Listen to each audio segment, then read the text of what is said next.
la cascade d'intégrité référentielle.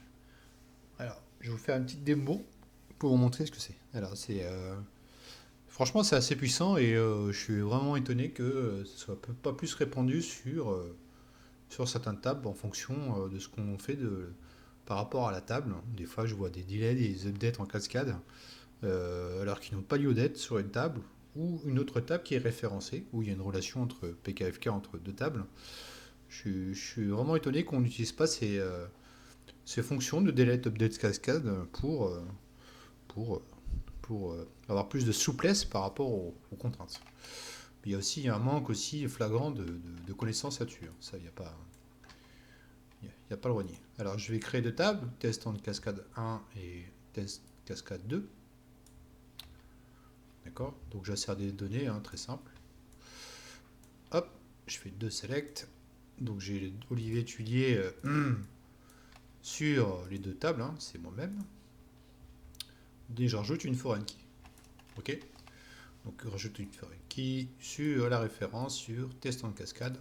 Donc là, on a bien une relation d'intégration entre les deux tables sur la table test ID sur ID. D'accord. Pour faire au plus simple. Donc j'ai créé ma FK. Donc il y a bien une relation. Donc si je fais le premier delete, là vous le savez maintenant, hein, bah, là c'est pas possible. D'accord. Viole la contrainte. Donc au niveau du delete, on est bloqué. Dans grande partie des cas, le delete, quand on met du FK, on sait pas qu'on peut contourner ça, pardon.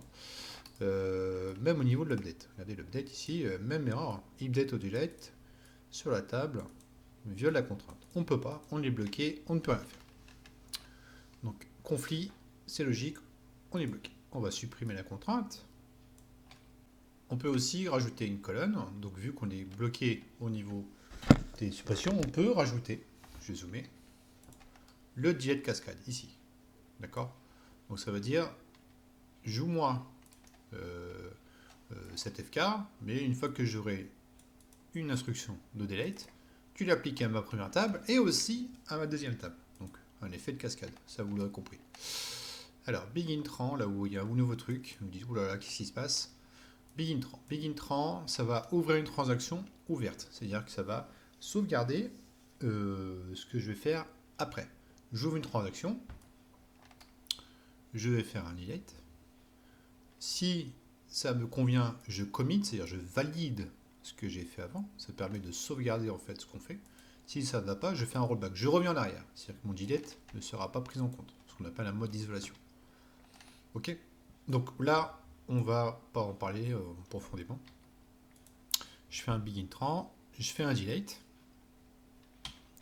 Et on va voir que dans mes deux selects, ben, les deux ont disparu. Il y a plus l'effet de cascade qui s'est produit sur le delete. Bien sûr, mes deux selects ont bien marché. Donc je vais rollbacker, c'est-à-dire je reviens en arrière. Et vous allez voir, pas miracle, que les deux valeurs sont revenues. Vous voyez, c'est puissant. Hein. Donc on a la même chose aussi sur le SQL Server et aussi Oracle, hein, bien sûr. Alors, bien sûr, si je fais un update, bah là, l'update, il passe pas toujours. Donc je vais resupprimer la contrainte. On va vider les tables, les deux tables. Je vais réinsérer les valeurs. Et là, je vais faire sur les deux. Je vais faire en update cascade et en delete cascade. Les deux. Je suis un fou, je fais les deux. Dès qu'il y a un update et un delete en cascade, je m'en fiche, je veux que ça le fasse sur les deux tables. Update, vous voyez, ça a marché. Donc, j'ai pas eu de contrainte d'intégrité. On voit que le 2, ici, sur la table 1 et sur la table 2, le 2 a bien été effectué sur les deux tables. Il a bien joué son rôle de cascade sur les deux tables. Alors, il faut savoir, si vous voulez par exemple supprimer une table, il faut d'abord supprimer la table qui est référencée en dernier. Donc là, si j'avais supprimé d'abord cascade, il m'aurait dit impossible, il faut d'abord supprimer cascade 2. D'accord. Il y a un sens lors de la suppression des tables. Et là, je peux supprimer cascade 1. Ok. Donc là, vous avez vu, c'est assez puissant. Donc ne soyez pas trop bloqué là-dessus, sur les cascades de référence d'intégrité, référentiel d'intégrité. Il faut savoir que ça existe et que dans certains cas, ça peut peut-être que vous dépanner énormément.